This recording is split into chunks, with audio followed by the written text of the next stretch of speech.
Lijep pozdrav svima i dobrodošli u novi Geek Jackpot video. Iako smo ranije kreirali video o lotu gdje smo objasnili kako se igra, koje vrste postoje i koje su šanse igrača za dobitkom, danas ćemo se nakratko fokusirati na jednu vrstu lota koju smo spomenuli u tom videu. To je loto koji je najpopularniji u Europi i igra se u čak 18 zemalja. Naravno, radi se o Eurojackpotu. Upravo zbog toga što velik broj igrača igra ovaj loto, dobici koji se mogu osvojiti znatno su veći od klasičnih lota.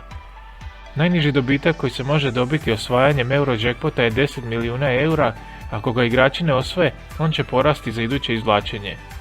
Maksimalni iznos do kojeg će Eurojackpot porasti je 120 milijuna eura i na tom će iznosu biti sve dok netko ne osvoji glavnu nagradu. Eurojackpot se igra na način da igrač bira 5 dobitnih brojeva od 1 do 50 te 2 dobitna broja od 1 do 10. Kako bi osvojio Eurojackpot, mora pogoditi svih 7 brojeva, međutim postoji čak 11 različitih razina dobitaka za one koji nisu pogodili sve brojeve. Izvlačenja se odvijaju svakog utorka i petka, stoga ako volite lota s ogromnim dobicima, sada znate kada kupiti svoj listić. Ako volite ovakve i slične sadržaje, pretplatiti se na ovaj kanal možete odmah. Za sad bi to bilo to, a do idućeg videa vam želim puno sreće u igranju i podsjećam vas da igrate odgovorno.